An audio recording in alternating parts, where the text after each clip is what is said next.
जंगल का नया सूरज। एक नैतिक कहानी। बहुत समय पहले एक विशाल और हरा भरा जंगल था जिसे सभी स्नेहवन के नाम से जानते थे। इस जंगल में हर प्रकार के जानवर रहते थे। यहाँ की खास बात थी कि सभी जानवर आपस में मेलजोल से रहते थे।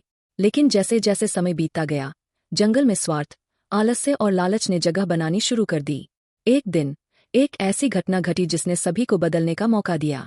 जंगल में हर सुबह सूरज की पहली किरण के साथ पक्षी गाना गाते, हिरन दौड़ लगाते और नदी के किनारे जानवर पानी पीने आते। लेकिन धीरे धीरे जानवरों ने मेहनत करना बंद कर दिया। शेर अपनी शिकार की जिम्मेदारी दूसरों पर डालने लगा, लोमड़ी चालाकी से दूसरों का खाना चुरा लेती, और तोता जो हमेशा जंगल की खबरें सुनाता था अब केवल गपशप करता। इस सबके कारण जंगल में अव्यवस्था फैलने लगी, खाना कम पड़ने लगा और जानवर एक दूसरे से लड़ने लगे। बड़े जानवर छोटे जानवरों पर हावी हो गए और धीरे धीरे जंगल में अराजकता का माहौल बन गया। एक दिन पुराने और समझदार बंदर ने सभी जानवरों को एक पेड़ के नीचे बुलाया। उसने कहा, हम सब मिलकर इस जंगल को स्नेहवन कहते थे, लेकिन अब यहाँ स्नेह कहीं नहीं बचा। अगर हमने जल्दी कुछ नहीं किया तो यह जंगल बर्बाद हो जाएगा। सभी जानवर बंदर की बात सुनकर चिंतित हो गए। भालू ने कहा, तो हमें क्या करना चाहिए? बंदर ने सुझाव दिया, हमें किसी ऐसे नेता की जरूरत है जो हमें सही रास्ता दिखा सके, कोई ऐसा जो न्यायप्रिय और मेहनती हो। यह सुनकर सभी जानवरों में बहस शुरू हो गई। शेर ने कहा, मैं राजा हूँ, मैं ही सबसे योग्य हूँ।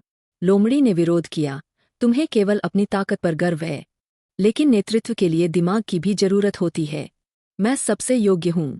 हाथी ने कहा, ताकत और दिमाग से ज्यादा धैर्य और समझदारी चाहिए, मैं सबसे अनुभवी हूँ।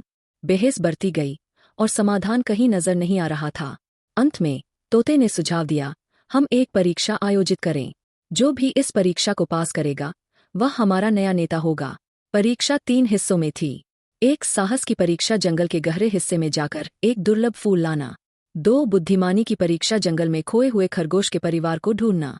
3 न्याय की परीक्षा, जंगल के 2 झगड़ालू जानवरों के बीच सही फैसला करना। सभी जानवर इस परीक्षा में भाग लेने के लिए तैयार हो गए। शेर, लोमड़ी, हाथी और बंदर ने सबसे पहले अपना नाम दिया। साहस की परीक्षा के लिए सभी को जंगल के सबसे खतरनाक हिस्से में जाना था। वहां घने पेड़ों के बीच एक दुर्लभ लाल फूल उगता था जिसे लाना था। शेर ने सबसे पहले जाने का फैसला किया। अपनी ताकत के बल पर वह जंगल के उस हिस्से में पहुंच गया, लेकिन फूल के पास एक विशाल अजगर को देखकर वह डर गया और वापस लौट आया। लोमड़ी चालाकी से अजगर को बहलाने की कोशिश में लगी, लेकिन अजगर ने उसकी चालाकी समझ ली और उसे खदेड़ दिया। हाथी ने अपनी ताकत के बल पर अजगर को हटाने की कोशिश की, लेकिन अजगर उसकी सूंड को लपेटकर उसे रोक दिया। अंत में बंदर ने साहस और चतुराई से पेड़ों के ऊपर से रास्ता बनाया और फूल लेकर आया। सभी ने उसकी प्रशंसा की। दूसरी परीक्षा थी, जंगल में खोए हुए खरगोश के परिवार को ढूंढना। शेर ने जंगल के बड़े हिस्से को दौड़कर ढूंढा, लेकिन असफल रहा। लोमड़ी ने कई जानवरों से पूछताछ की, लेकिन उसे भी कुछ पता नहीं चला। हाथी ने अपनी सूंड से गिरी पत्तियों को हटाते हुए गुफाओं की तलाश की, लेकिन उसे भी सफलता नहीं मिली।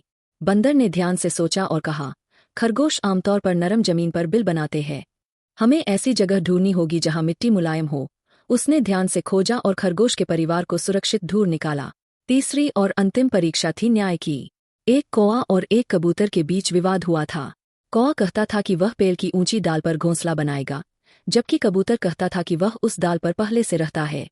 शेर ने फैसला सुनाया, कौआ ऊंची डाल पर रहेगा क्योंकि वह ज्यादा दूर से उड़कर आता है। लोमड़ी ने कहा, कबूतर को डाल छोड़ देनी चाहिए क्योंकि वह नीचे भी रह सकता है। हाथी ने कहा, दोनों को अलग अलग जगहों पर रहना चाहिए। बंदर ने ध्यान से दोनों की बात सुनी और कहा, यह डाल बड़ी है, कौआ और कबूतर दोनों इसे बांट सकते हैं। कौआ ऊपरी हिस्से में और कबूतर निचले हिस्से में रहेगा। यह फैसला सुनकर सभी जानवर खुश हो गए। परीक्षाओं के समाप्त होने के बाद सभी जानवरों ने बंदर को जंगल का नया नेता घोषित किया। उसने अपने नेतृत्व में जंगल के सभी जानवरों को एक साथ काम करने और प्रेमपूर्वक रहने की शिक्षा दी। बंदर ने सबको बताया, जंगल में हर किसी का योगदान महत्वपूर्ण है। अगर हम सभी मिलकर काम करेंगे तो यह जंगल फिर से स्नेहवन बन जाएगा। बंदर के नेतृत्व में जंगल में नई ऊर्जा आ गई। जानवरों ने मेहनत करना शुरू किया, दूसरों की मदद करना सीखा और स्वार्थ से दूर रहना शुरू किया। धीरे धीरे जंगल फिर से खुशहाल हो गया।